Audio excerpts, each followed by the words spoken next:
Pwede po bang sagutin po ninyo ako dahil noong pong February 5, ang sabi po dito ay insufficient po yung na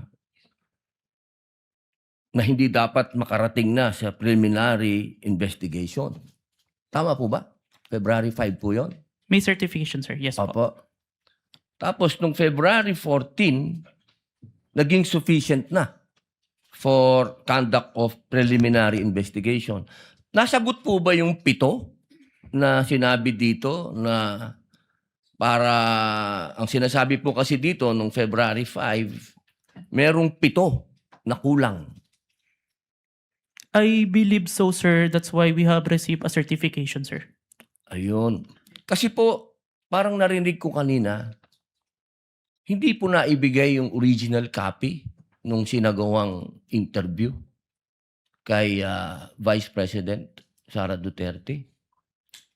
Yung original po na kopya, kung sino po yung nag-record.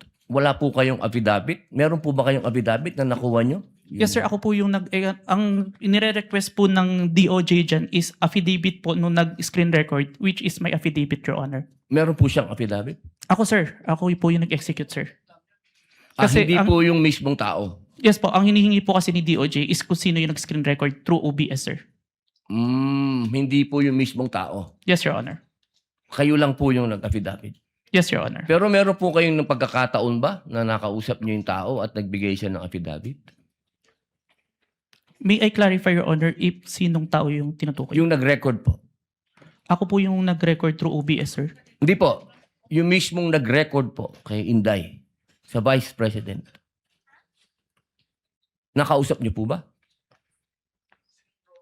Yung raw file po. Kasi napakahalaga po nun. Kasi doon po natin malalaman kung original ba o hindi. The video itself, sir, is publicly available. That's why I performed the recording, sir. Opo. Pakisagot na lang po, mahal na saksi, kung nakuha niyo po ba yung original. Yung original, hindi po yung galing sa internet. The original, no, sir. Yun lamang po. Maraming salamat po.